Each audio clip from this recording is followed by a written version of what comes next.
el verano de 1968, estudiantes mexicanos toman las calles de la capital. Todos estábamos hasta la madre del señor presidente. Estábamos en una olla de vapor que pronto estallaría.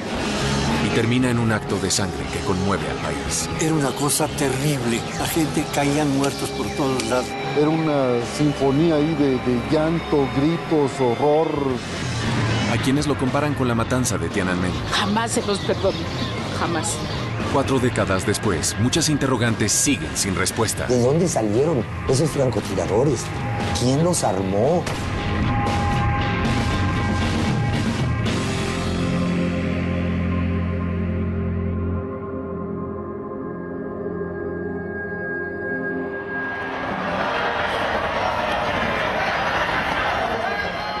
En pleno 2008, no es extraño encontrar una manifestación política marchando pacíficamente por las calles de la capital mexicana. ¡La lucha sigue y sigue!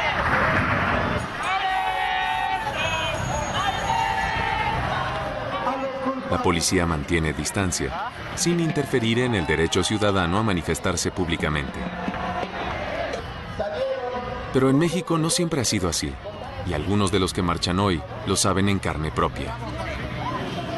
El profesor universitario Fausto Trejo y la ex líder estudiantil Mirtocleia González recuerdan los tiempos cuando las fuerzas del orden no se limitaban a mirar de lejos. Y si los helicópteros sobrevolando inquietan a Fausto Trejo, no es para menos. Hace 40 años, protestas como esta estremecieron a la nación y provocaron uno de los episodios más sangrientos de la historia mexicana. En el verano de 1968, los jóvenes de México se unen a un movimiento estudiantil mundial que pide una revolución a gritos. Soñábamos, creo, en ese momento con que hubiera una gran rebelión juvenil que acabara con el autoritarismo. Porque en este país todo lo que no estaba prohibido era obligatorio. Había que retar a lo prohibido y eso suponía desde cómo te vestías, qué bailabas, qué tomabas, qué hacías con tu novia o qué te hacía tu novia. Vamos, todo formaba parte de una etapa nueva. Igual que en Europa y Estados Unidos, los estudiantes mexicanos viven la liberación sexual a pleno. Era la primera vez que muchas compañeras, mujeres que estudiaban, estaban también en la calle. Veníamos de una sociedad muy tradicionalista. Pues en aquel entonces estábamos educados muy rígidos, tanto en nuestras casas como en las escuelas. Lo que decían los padres o lo que decían los maestros era eso lo que se tenía que hacer. Bueno, yo estudiaba en la Facultad de Derecho, en la universidad, y venía yo de provincia. Vivía en un pensionado para señoritas. Ahora ver a nuestras compañeras de los grupos de escuela en las calles también con nosotros era una cosa muy importante, era una cosa no vista antes. Vivíamos el periodo de la Guerra Fría. Simpatizábamos con la Revolución Cubana. Sabíamos de los movimientos que existían a nivel latinoamericano. Los estudiantes se enteraban desde luego del mayo del 68 en París. Estaban expuestos a visiones alternativas de su mundo. La creencia que teníamos los jóvenes en aquella época era que teníamos la capacidad de ser libres y de vivir una vida sin la interferencia del señor presidente, de la iglesia y de nuestros papás. Y las universidades eran de los pocos espacios que había en el país para respirar, para poder decir las cosas como las pensábamos, como las creíamos y como las queríamos. Por 39 años, México vive bajo el puño del Partido Revolucionario Institucional, el PRI. Bueno, este era un país gobernado por un solo partido, en el que la libertad de expresión estaba severamente limitada. El gobierno controlaba todo, absolutamente todo. La chispa que desata la confrontación directa con el gobierno no surge de las universidades, sino de las escuelas preparatorias. No eran enfrentamientos de tipo político, fue sencillamente un choque ahí de grupos de jóvenes. Empieza con un pleito entre estudiantes por un juego y la policía pretende contener golpeando a los estudiantes en sus propias escuelas. El 26 de julio, cientos de estudiantes se vuelcan a las calles a protestar contra la represión. La represión policíaca fue de tal magnitud que convirtió ese problema juvenil intrascendente en un problema político de los más serios por los que ha vivido el país. Los disturbios estudiantiles explotan en el peor momento posible para el gobierno, a escasos meses de un evento histórico para la nación mexicana. En el 68 México iba a tener las primeras Olimpiadas en su historia. Las Olimpiadas eran el momento en que México iba a mostrarle al mundo que un país subdesarrollado podía llevar a cabo una buena Olimpiada. Para el presidente de la República era un momento en el cual él, su gobierno y México iban a estar en la vitrina de la atención mundial. Estaba orgullosísimo de su capacidad de administración, de organización, y unos estudiantes la iban a poner en duda. El secretario de Gobernación, Luis Echeverría Álvarez, encabeza un comité de seguridad para controlar la situación. Y el régimen crea un escuadrón militar especial llamado el Batallón Olimpia. El Batallón Olimpia era una unidad mixta del ejército para los Juegos Olímpicos, por eso se le llamaba Olimpia, para garantizar la seguridad en los Juegos Olímpicos. Y bueno, después se distorsiona, ¿no? Ese Batallón Olimpia, que después se transforma en un grupo de choque para mantener la protesta social y atacar el movimiento estudiantil. La represión del gobierno no se hace esperar. La ciudad de repente es un escenario de confrontaciones violentas con camiones incendiados y un descontrol absoluto. Entonces, a medida que se reprimía, en lugar de que nos frenáramos, pues nos daba mucho coraje, nos rebelábamos y pues se comenzó a armar un movimiento muchísimo más fuerte. Ya no eran solo los estudiantes, sino profesores, padres, madres, gente del pueblo. Lo que al inicio surge como una protesta espontánea, se convierte en un movimiento de resistencia organizado. Ese verano, miles de personas marchan contra el régimen autoritario del PRI. El gobierno reprime las manifestaciones, en ocasiones hasta con tanques.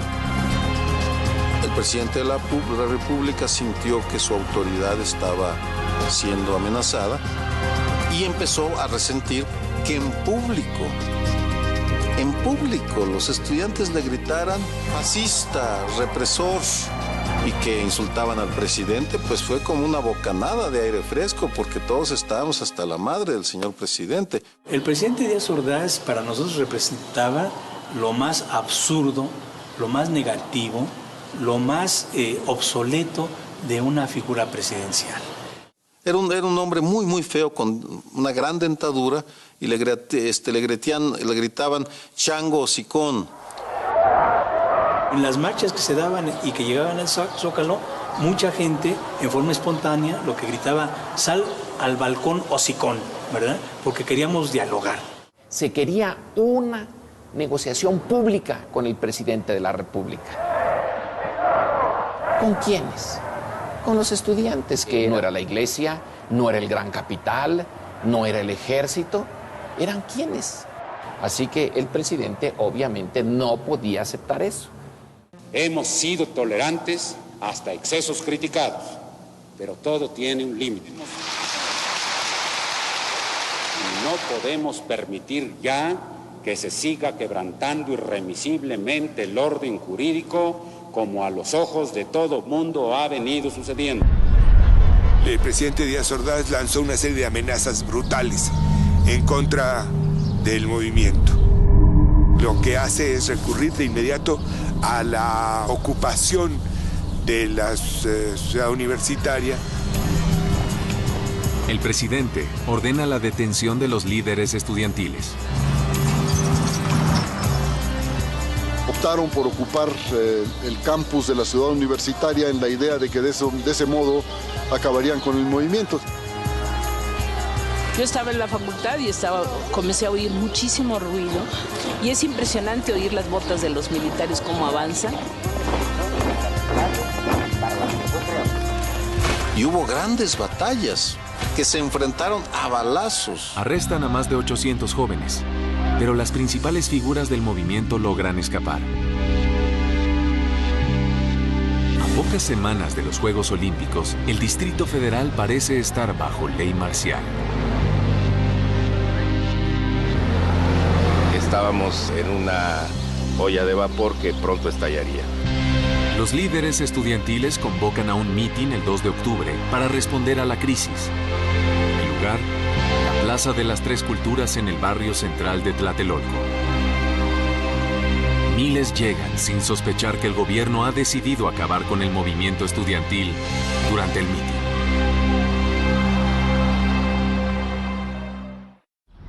La Plaza de las Tres Culturas fue construida sobre las ruinas de la antigua ciudad azteca de Tlatelolco.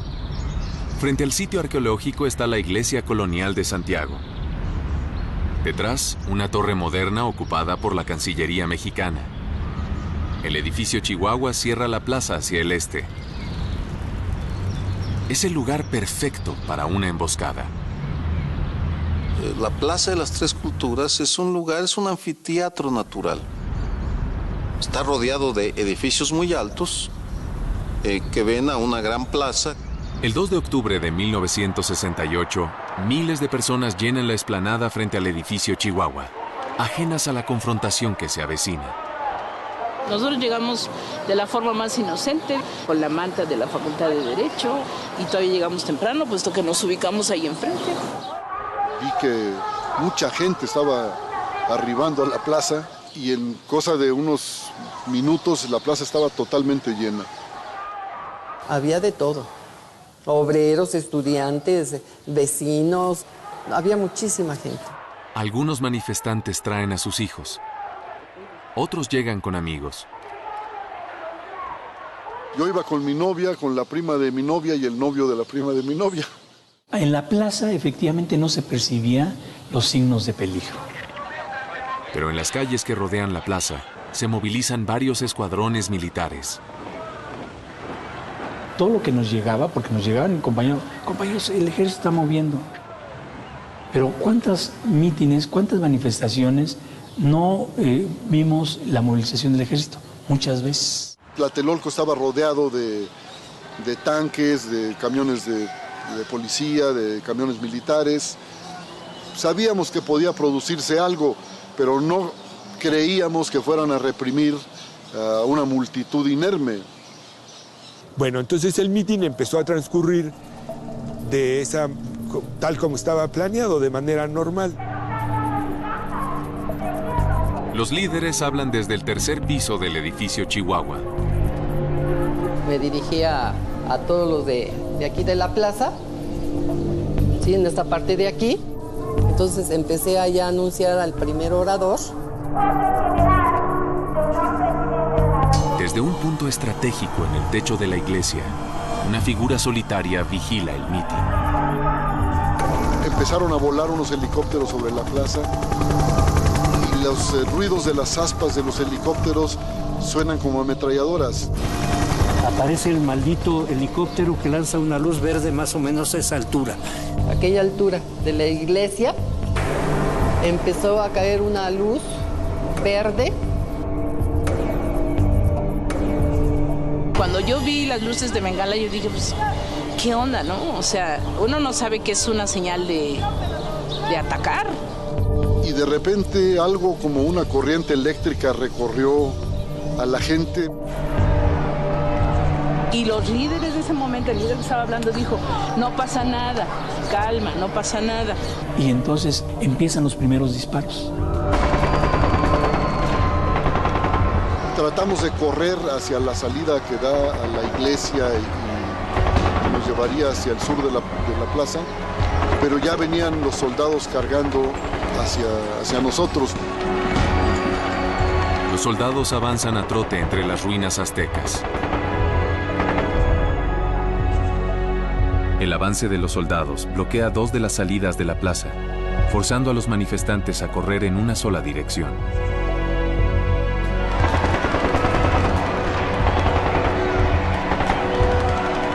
La multitud corre, se trata de ir, pero está cercada. No tenían para dónde correr, porque entraba ejército por allí, ejército por acá.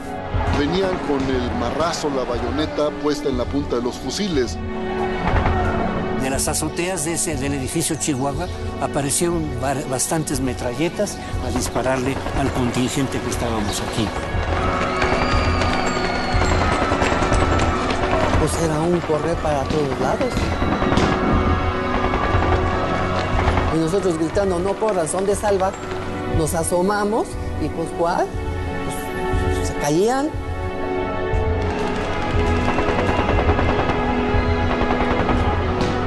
Era una sinfonía ahí de llanto, gritos, horror, mentadas. Y todos tratábamos de meternos debajo de los demás. Ya hoy se comenzó a oír el tableteo de las ametralladoras y entonces tú te vuelves, te bloqueas. Corrimos, me dijo Tita, corre, y yo traía la manta, me dice, deja la manta, pendeja, déjala. Pues sí, pero yo no sabía, no sé si te bloqueas con eso.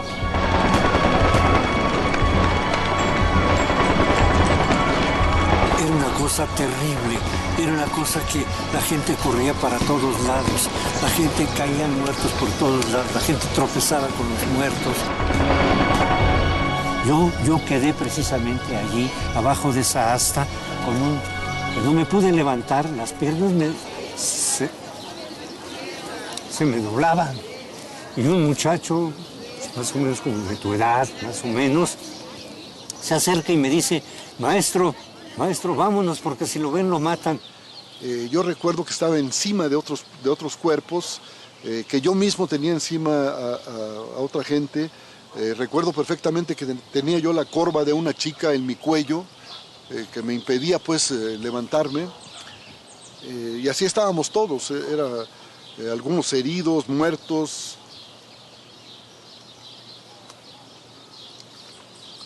Y el muchacho se puso adelante de mí y una maldita bala le atraviesa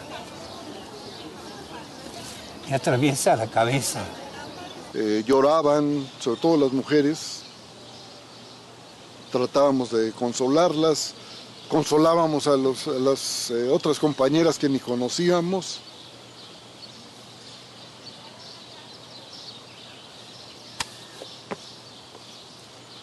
No sé si el balazo venía de allá o venía de aquí, no me di cuenta, o de allá. El hecho es que aquí cayó, aquí.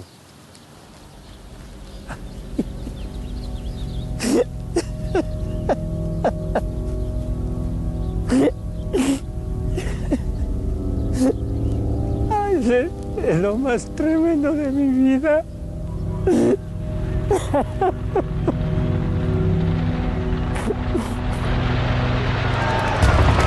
Los soldados también son víctimas de los disparos provenientes del edificio Chihuahua y otros puntos altos de la plaza. Y devuelven el fuego.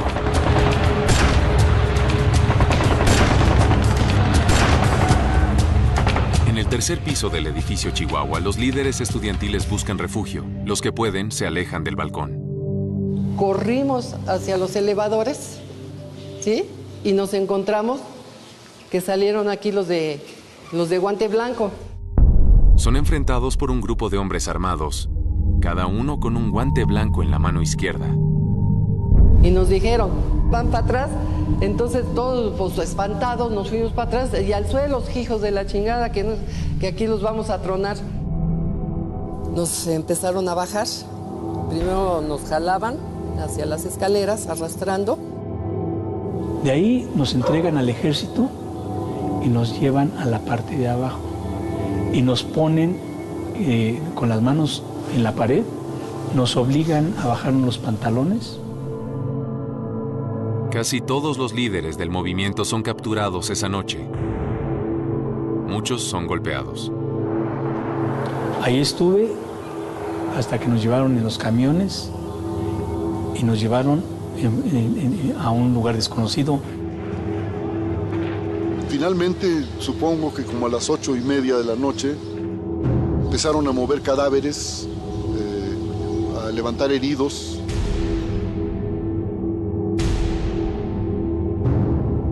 La morgue local se llena de cuerpos, entre ellos, mujeres y niños.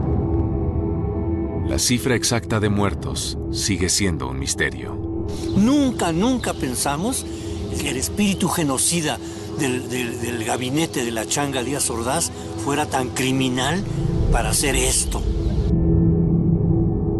No esperábamos esto, no lo esperábamos. Al día siguiente de la masacre, el ejército acordona la Plaza de las Tres Culturas y el gobierno hace pública la versión oficial de lo sucedido. Cierran la plaza, reúnen los cadáveres, se los llevan, lavan la plaza y sueltan la versión pública de que había sido un enfrentamiento entre estudiantes y ejército y policía. Según el gobierno, los agitadores infiltrados entre los estudiantes dispararon primero. El presidente Díaz Ordaz repetiría esta misma historia hasta el día de su muerte, 11 años después. Desde la azotea del edificio Chihuahua, de allá dispararon perversamente contra los soldados y contra sus propios compañeros, o por el nerviosismo del momento y su falta de práctica en el manejo de las armas que ellos habían conseguido o que a ellos les habían dado, no pudieron controlar los disparos y no solamente hirieron y lesionaron a soldados, sino también a sus propios compañeros. El saldo oficial de muertos es 29, pero reportes de cientos de víctimas persisten hasta hoy. Desaparecieron cientos de cadáveres. Hacemos la cuenta de los muertos por los camiones que cargaron, 70 y tantos camiones que cargaron cadáveres para llevarlos, irlos a tirar al mar o irlos a incinerar en el campo militar número 1. El mito es que fueron cientos o miles los muertos. El mito es que el ejército los desapareció. Si los hubieran desaparecido, ¿dónde están las familias de los desaparecidos? ¿Dónde estarían esos familiares que dijeran: mi pariente fue a esa manifestación y ya nunca regresó y no hemos vuelto a saber de él? Está desaparecido. No hay un solo familiar, no hay una sola persona, una. A pesar de las protestas exigiendo la verdad, nadie puede establecer un número confiable de desaparecidos. Pero se sabe que más de 2.000 estudiantes, profesores y otros civiles fueron transportados esa noche a centros de detención. Me hicieron un interrogatorio como de unas 18 o 20 horas. Entonces lo que buscaban era alguna declaración comprometedora para de inmediato proceder a una consignación a la cárcel, ¿no? Estuve más de 10 días incomunicada, viendo unas escenas impresionantes. Ahí estaba lleno de preparatorianos, de chicos de preparatoria. Y verdaderamente los torturaban, y los torturaban horrible. Y esa era una tortura psicológica que ejercen en ti. ¿Por qué me obligaban a ver a mí como torturaban a los muchachos? Me dijeron, pues ahora sí, te vamos a tener que fusilar si no hablas. Bueno, ¿y qué voy a decir? Pues, ¿qué hicimos? ¿De qué se me acusa? Y me amarraron atrás, me pararon a fuerza y llamaron al pelotón de fusilamiento. Y entonces dijeron, preparen, apunten. Yo nomás apreté el cuerpo, agarré aire y estaba esperando la descarga en ese momento. Cuando tronó, bájate, no, pues ya estoy muerto. Pero empecé a sentir el pasto otra vez. Pues no estoy muerto. Y entonces dices, no, esta fue de salva. Pero te damos una oportunidad más. Viene una etapa muy difícil para los líderes estudiantiles y para la oposición. Encarcelan a los principales líderes en una prisión conocida como el Palacio Negro de Lecumberri.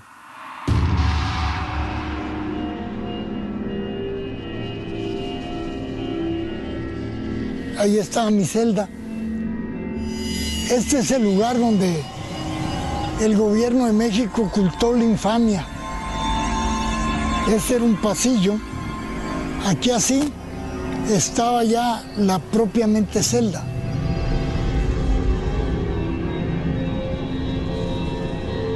Y ahí estaban los lugares donde nos dormíamos. Y arriba, desde allá arriba hasta la punta de la celda, eran puros barrotes.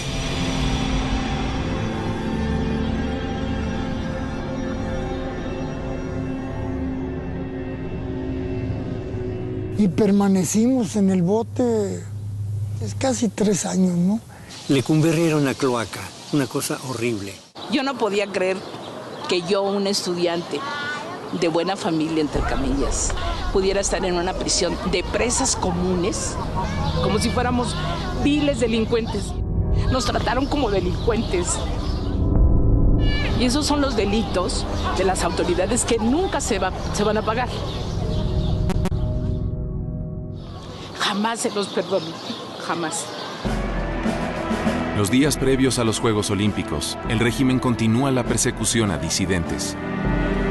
Gustavo Díaz Ordaz se endurece, su gobierno se endurece terriblemente. No se acepta la mínima crítica. Es que se trataba de dar un escarmiento, ¿no? De decir, ahora sí ya se acabó esto, ¿no? No bastaba con la ocupación de las escuelas, no bastaba con tener al ejército en las calles, había también que infundirnos miedo, infundirle miedo a la sociedad, y yo creo que en buena medida lo lograron. Lo que el gobierno quería era detener a los estudiantes, a los líderes estudiantiles y acabar con el movimiento por la fuerza para lograr que las Olimpiadas se celebraran en paz. Tuvieron éxito, porque fue tal el shock que las Olimpiadas se pudieron llevar en santa paz. Los líderes que no están en prisión se esconden. El movimiento estudiantil llega a su fin. La mayoría se desmoviliza, es lo que quería el gobierno, y los más radicales se van a la guerrilla urbana. México entra en un periodo de guerra sucia.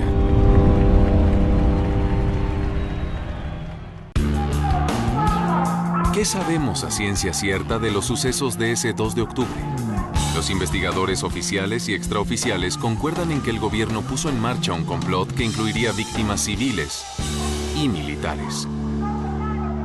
Cuando Gustavo Díaz Ordaz decide, y eso ya está documentado, que va a acabar con el movimiento, lo que él hizo fue tenderle una trampa a su propio ejército.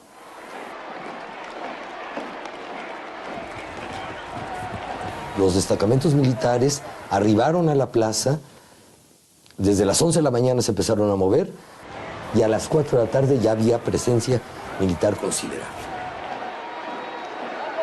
El ejército tiene órdenes de disolver el mitin y capturar a los líderes del movimiento estudiantil. Una segunda operación paralela comienza varias horas antes. Las tropas regulares no están enteradas de esto. Hombres vestidos de civil entran al edificio Chihuahua y a otras torres vecinas con vista a la explanada. Ocupan al menos 10 apartamentos en diversos pisos. Los hombres llevan rifles y armas automáticas. Toman posiciones de francotiradores en las ventanas. Otros agentes actúan como vigías desde la iglesia y otros edificios que rodean la plaza. Una vez que están ahí, aprovechan ese escenario, ¿no? Y les queda ad hoc, ¿no? Porque tiene partes altas donde se puede ubicar perfectamente bien la visibilidad de todo el escenario. A las fuerzas de seguridad del Estado les queda a tono, ¿no? Para lo que iban a hacer. En una tercera operación simultánea, un destacamento militar, también disfrazado de civil, con un guante blanco para distinguirse entre la multitud, cierra el acceso de las escaleras para que los líderes estudiantiles no puedan escapar.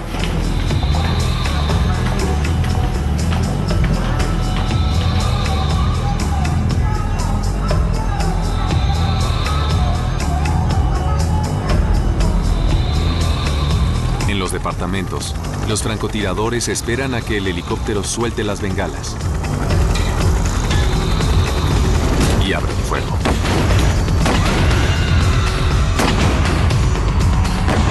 El primer tiro, esa noche, esa tarde, el 2 de octubre, proviene del edificio que es desde donde hablaban los líderes del movimiento. Desde ahí tuvieron que hacer el disparo claro para justificar que la agresión venía de ahí. El que hubiera una manifestación no era suficiente para matarlos. Había que tener algo de violencia del otro lado para poder justificar la violencia del gobierno. Sabemos que hubo disparos desde la torre de la Cancillería y desde otros distintos edificios, además del Chihuahua. Uno de los primeros en caer fue el general que mandaba la tropa y se rompen las líneas de mando y viene el caos. Entonces ahí es claro, ¿no?, que hay una confusión. Es una confusión creada, pero los que están ahí en el escenario no saben qué está pasando. Una parte del ejército no sabía que eran otros oficiales los que estaban disparándoles. Los que estaban abajo no sabían qué estaba pasando. Hubo un descontrol total. Una situación de esas se sale de control como se salió y la autoridad no la puede controlar. La intención fue provocar que la fuerza enorme del ejército se desatara. Lograr quitarle el seguro a los fusiles y que empezaran a disparar. Ahora sí ya. El ejército entonces abastece las armas atrás de muros, hincados, en fin, disparando a las alturas, disparando a los francotiradores. En el caos, en la masacre, los testimonios que reuní mostraban que el ejército se comportaba de manera diferente. Algunos dejaban pasar, otros golpeaban a culatazos, otros atravesaban con bayoneta, es decir, era el caos. Incluso el mismo personal militar, confundido lo que estaba pasando, protege a la misma gente civil. Se suponía que llegaban a agredirnos, pero empezó la balacera y nos gritaban que nos tiráramos al suelo. Al suelo, y empezaron a jalar gente y la golpeaban con el fusil para que se tirara al suelo. Esos soldados que nos protegieron merecen todo nuestro respeto. Es un gesto de solidaridad humana que yo no dejo de agradecer. Los soldados no eran los que le disparaban a la gente no huía de los soldados, huía de los francotiradores. ¿Quiénes eran los misteriosos francotiradores? ¿De dónde salieron esos francotiradores? ¿Quién los armó? ¿Quién los pudo poner en la plaza cuando la plaza había estado resguardada 24 horas antes? Décadas más tarde, se responden algunas de estas preguntas. No fue el ejército mexicano quien inicia la masacre en Tlatelolco. Los responsables de lo sucedido en Tlatelolco fueron los francotiradores, que dispararon primero sobre el ejército y a la multitud. El gobierno insiste que los francotiradores son miembros armados del movimiento estudiantil. Los medios de aquel entonces simplemente repiten la versión oficial o dejan el misterio sin resolver. En los medios de comunicación y en la prensa es que dicen que francotiradores que no tienen identificación o que no saben quiénes son los que provocaron esta masacre, ¿no? Los hombres de guante blanco que ocupan las escaleras del edificio Chihuahua han sido identificados como miembros del Batallón Olimpia, las fuerzas especiales creadas para proteger las Olimpiadas. Testigos aseguran que después de arrestar a los estudiantes, el comandante del batallón disparó desde el balcón del tercer piso hacia la plaza. Después de que sometieron a la gente de la tribuna, ese tipo se puso detrás de la columna y empezó a disparar sobre la gente. Pero en los últimos años, Se ha descubierto que el Batallón Olimpia es tan solo una pieza del Plan Maestro. El entonces secretario de la Defensa General, Marcelino García Barragán, revela todos los detalles de la operación, pero solo después de su propia muerte y de la del presidente Díaz Ordaz. Según los archivos y documentos, ¿sí?, que fueron puestos a la luz pública y que pertenecen al archivo personal del exsecretario de la Defensa Nacional, Marcelino García Barragán, se concluye, ¿sí?, que los francotiradores que dispararon en contra de los estudiantes y del ejército el 2 de octubre de 1968 eran parte del Estado Mayor Presidencial. No hay ninguna duda. El presidente de la República, Gustavo Díaz Ordaz, ordenó que un grupo de los oficiales más cercanos a él dispararan contra la multitud y contra los soldados que habían sido enviados sin conocimiento previo por Marcelino García Barragán. Según los documentos del general Barragán, el ejército regular encuentra y arresta a varios de los francotiradores esa noche. El ejército captura a 2 de estos oficiales del Estado Mayor con armas automáticas. Barragán dice que ignoraba la existencia de los francotiradores del Estado Mayor hasta que sus tropas los interceptan y detienen. El general ordena liberarlos para ocultar la verdad. No eran civiles, eran militares disfrazados del Estado Mayor que dispararon en contra de sus compañeros, matándolos. ¿Quiénes los mataron? Sus propios compañeros. Pero de tan planeado, tan bien orquestado, que fue el inicio del fin. El principio del fin es el 2 de octubre. El 2 de octubre del 68, el presidente de la República ganó una batalla y perdió la guerra. Quería pasar a la historia como un constructor de países y quedó en la historia como un represor de estudiantes que se manifestaban pacíficamente. En el largo plazo, el costo en legitimidad para el régimen fue enorme. Y eso explica en parte su fin. Se inicia esa larguísima transición a la democracia.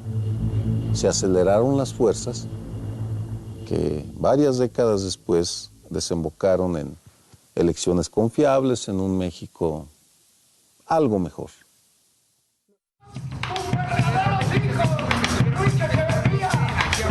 «40 años después de la masacre en Tlatelolco, miembros del movimiento estudiantil del 68 aún piden castigo para los responsables.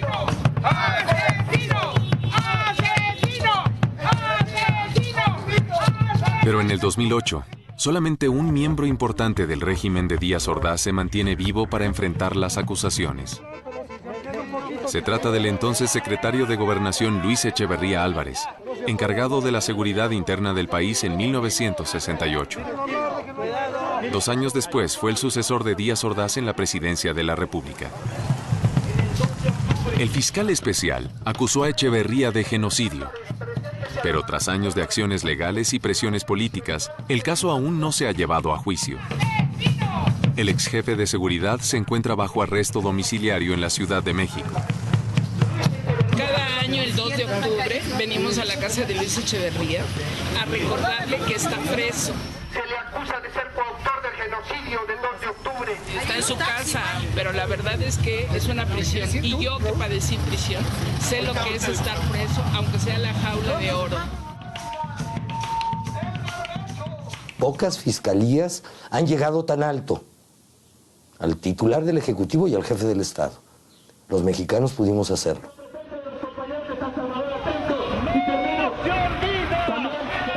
Los sobrevivientes de la masacre siguen reclamando justicia, pero muchos han perdido la esperanza.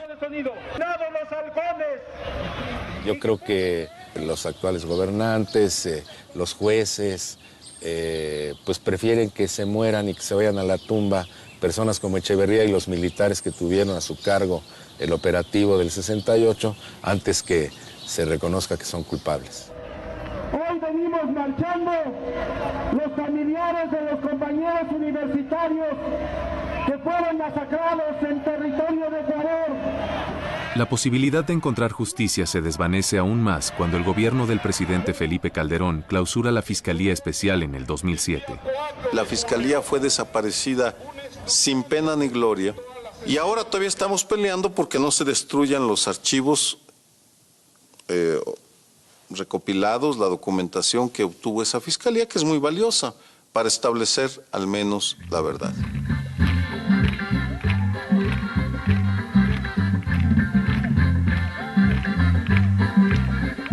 Hoy en día, la Plaza de las Tres Culturas ha dejado de ser un centro de manifestaciones políticas. La explanada frente al edificio Chihuahua es un área de recreo para los vecinos de Tlatelolco. Pero también sigue siendo un lugar para contemplar el pasado turbulento de México.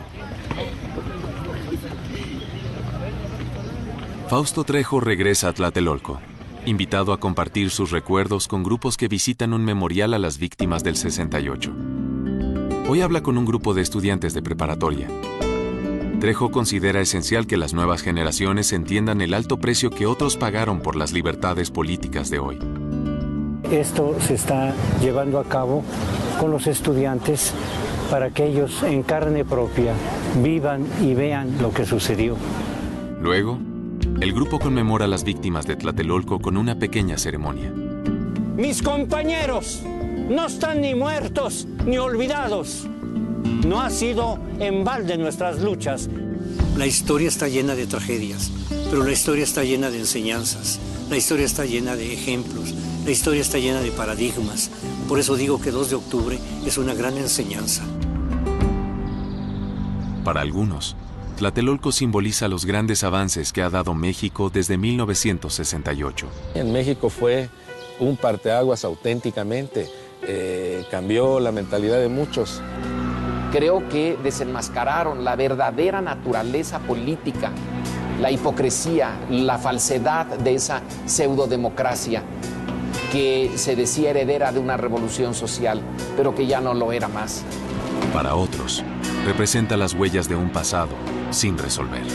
El que no sepamos exactamente qué sucedió ni se haya llevado ante la justicia a nadie, Tlatelolco sigue siendo el paradigma, el símbolo, el recordatorio que México es el paraíso de la impunidad.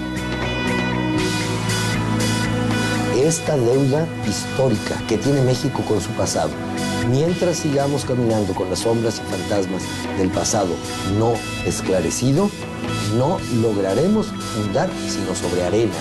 Eso que lo entiendan aquí y ahora los que gobiernan nuestros países.